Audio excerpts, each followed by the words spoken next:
So magluto na pud ta karon.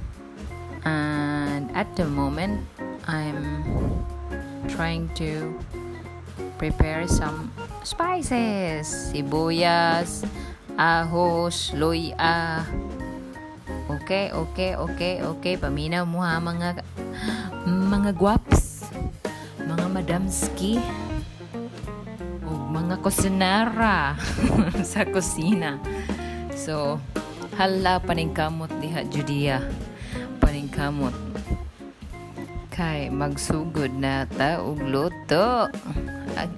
Oh, by the way, atong lutuon kay wa ko kasabot chickpeas with chicken and tomato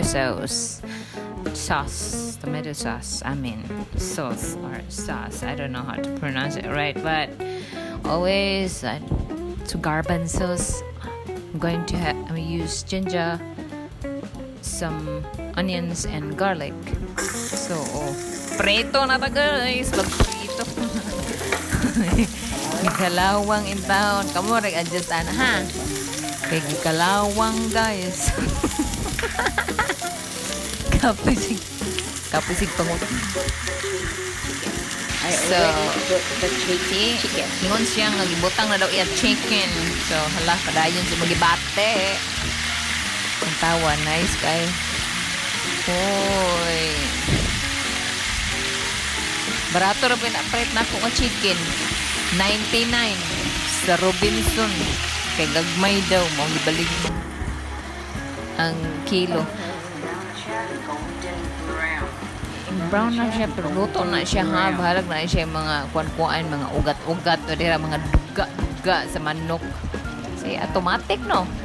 Yung automatic siya, nana ang garbanzos, ang chickpeas, and I already added the tomato sauce. Nakumuray pag-adjust, okay? Kana.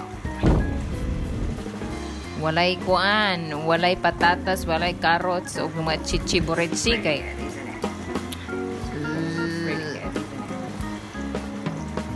lisod pangitaon ng mga kalamasan karong panahon na. Salamat kayo guys sa inyong paglantaw. Thank you so much for watching guys. Lami na siya guys. Okay, salamat.